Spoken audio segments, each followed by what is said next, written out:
The following program is brought to you by Caltech. Good morning. I guess this mic is on. I'm Charles Haller, and I'm the president of the Caltech Alumni Association, and I'd like to welcome you all to the 14th Annual Alumni College. Our alumni are part of an amazing community, and this event has been designed to strengthen that community by providing an opportunity for connecting with each other, with faculty, and with the Institute. I also want to welcome all of our guests today. Thank you very much for joining us. Whether this is your first time on campus or one of many visits, we're always glad to have new friends join us. Alumni College is designed to give you expert information about one topic in which the Institute has focused its resources. This year, we will hear about research in sustainable energy, an area that has become a focal point of scientific interest to the general public, as well as to an increasing number of students, staff, and faculty on campus. Nowhere is this interest better represented than by the SciArc Caltech Solar Decathlon 2011 entry in the Solar Decathlon competition, which is currently underway in Washington, D.C. To explain more about this extraordinary event and Caltech's sustainability efforts, I'd like to introduce a Caltech community member who is a passionate champion of sustainable energy, Faculty Associate in Engineering and Applied Science, Dr. Carol Carmichael. Welcome.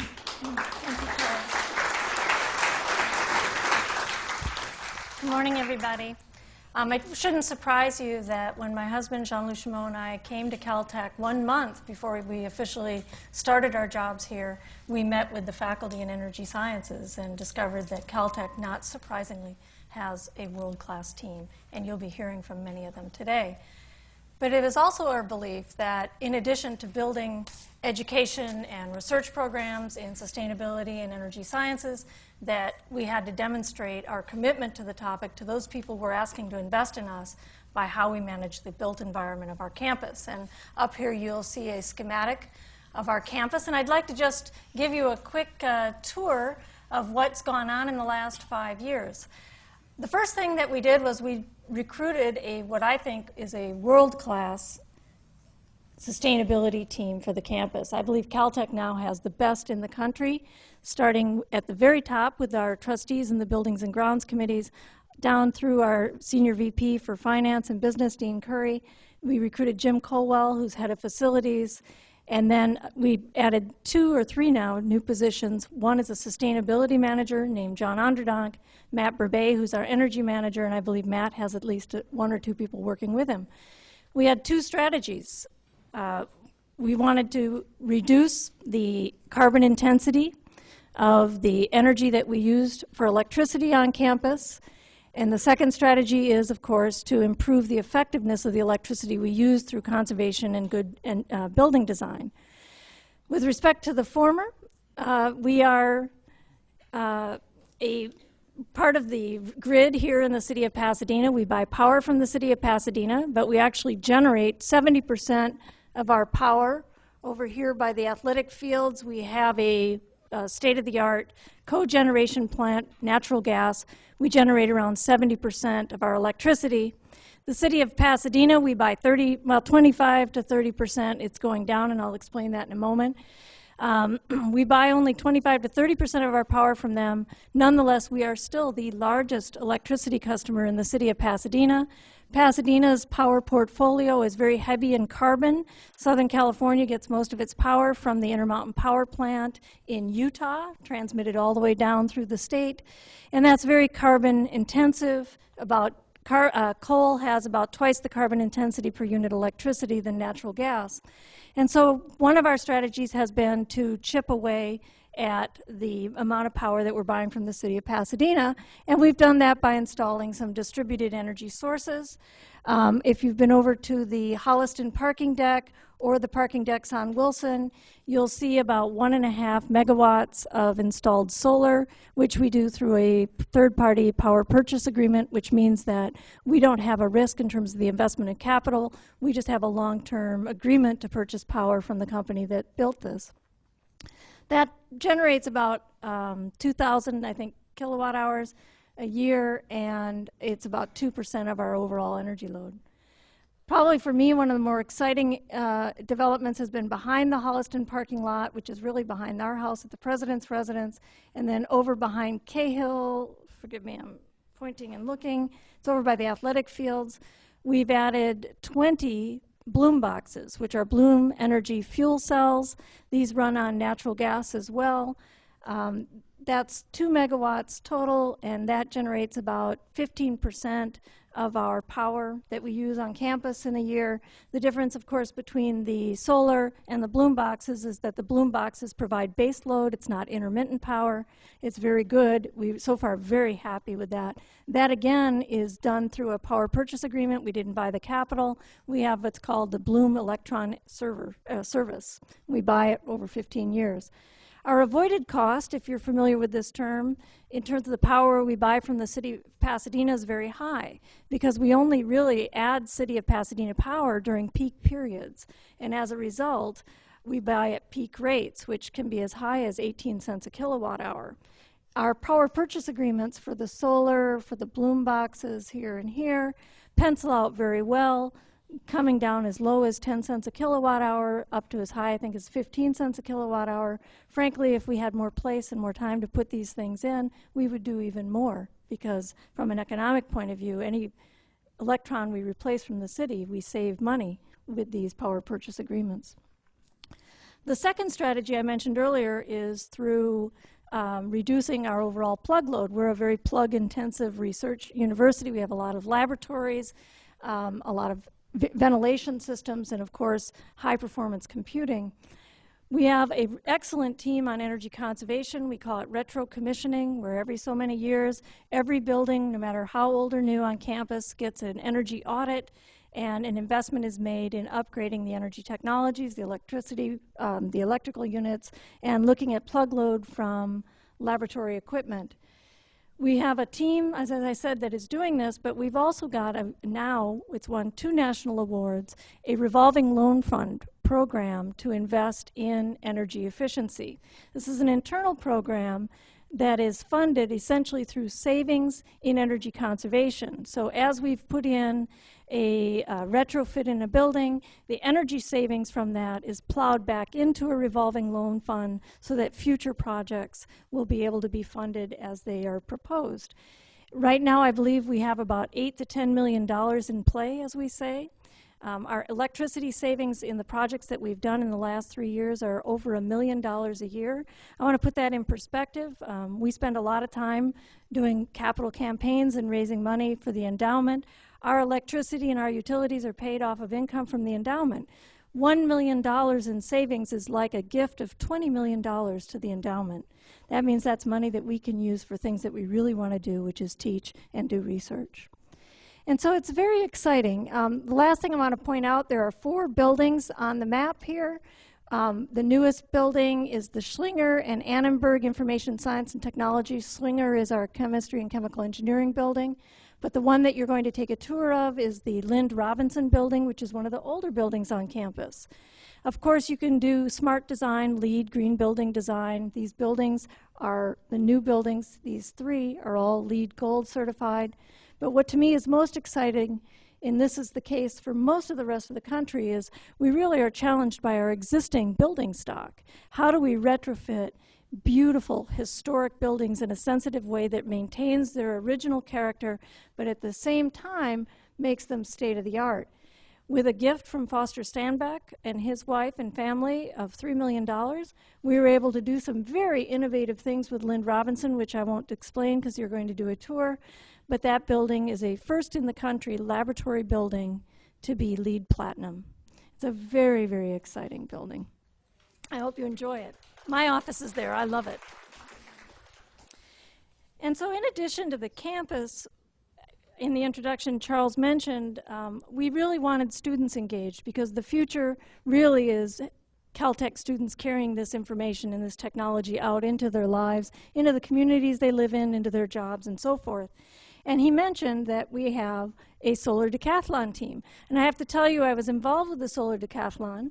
This is a Department of Energy program that engages college students in the design and construction of solar houses, of energy-efficient houses that they construct on the mall. So these houses are designed and built here, then shipped all the way across the country, reconstructed for 1 week on the mall. It's over a 2-week period, but there's a competition that goes on.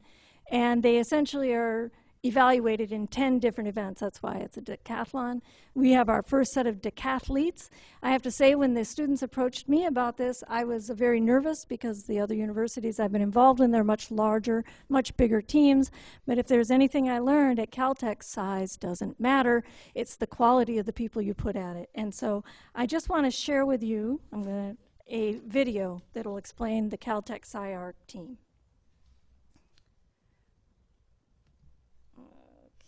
Cue up video. Trackpad, don't fail me. And go.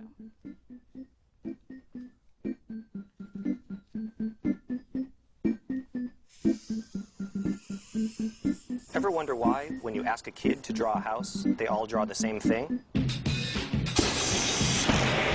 Solar Decathlon was a chance for SciArc and Caltech to build their version of a California solar home. Homes are responsible for almost a quarter of total energy consumption in the U.S., but that number can be way lower.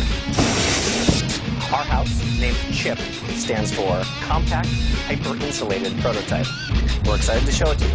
One of the most innovative features of the house is the soft exterior. The exterior is an expression of energy conservation. Normally, insulation is installed on the interior of a home, but we wrap it around the exterior and cover it with a durable vinyl skin. That gives CHIP its unique puffy appearance. Although it's never been done quite like this before, the house is better insulated. And cheaper to build, since vinyl can be attached in a single day compared to multiple days with traditional methods. Solar homes have to be oriented to take advantage of the sun's path. You don't need to be an engineer to figure that out, but it helps. And there's plenty of sun in California, just what we need to power our entire house. The first thing you notice about CHIP when you walk inside is the large open area that uses level changes instead of partitions to divide the space.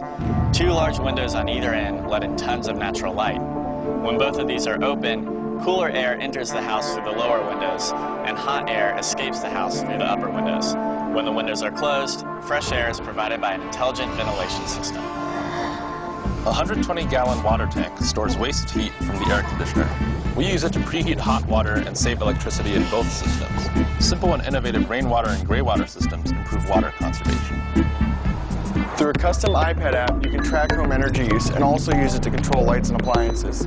There's also an energy saving button that turns off all non-essential energy use when you leave CHIP. We programmed the Xbox Connect so you can point at lights to turn them on and off. Show off. Putting the insulation outside the structural walls allowed us to expose the framing inside the house. Cabinets are flexible and furniture is built into the walls. The kitchen is designed for people who love to cook. The bathroom even has a full bath. We've got a super efficient washer and dryer. And here's where all the fun happens. I mean, this is the bedroom. As you can see from here, there are great views of the rest of the house and outside as well.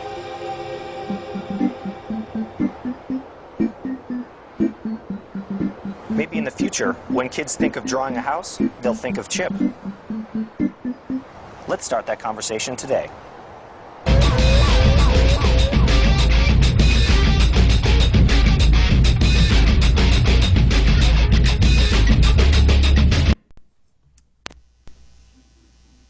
And of course, as Charles said in the introduction, the Caltech SciArc Solar Decathlon team is in Washington right now, and we're going to connect to them. This is Cole Herskowitz on the left. Hello, Cole. Good morning. Hey, everyone. Can you hear us? Yeah. So, Cole, maybe you can tell us a little bit about the competition and where we are right now with the construction of the house. Yeah, so we're 5 days right now away from the competition. You can see things are coming along nicely. I'm here with Richard Wang, who's a mechanical engineer at Caltech, and we're going to give you a little tour. Does that sound good? Very good. All right, so to start with, we're showing you the exterior of the house. This is the view from the south end right now. You can see right now they're putting up this vinyl skin, which forms the exterior of our house. And on top of that, eventually, I think tomorrow, they're going to start installing off our photovoltaic panels. And then, in addition, the sloped roof both provides for a good solar generation as well as rainwater collection. You can actually have rainwater coming down. It typically funnels down the roof and falls onto our deck down here. And we got a little tank down here that irrigates our plants and saves us a lot of water. So we go conservation as well as water conservation in our house, and it really fits the California market. So now we're going to take you into the house and show you some of the stuff inside. Go inside.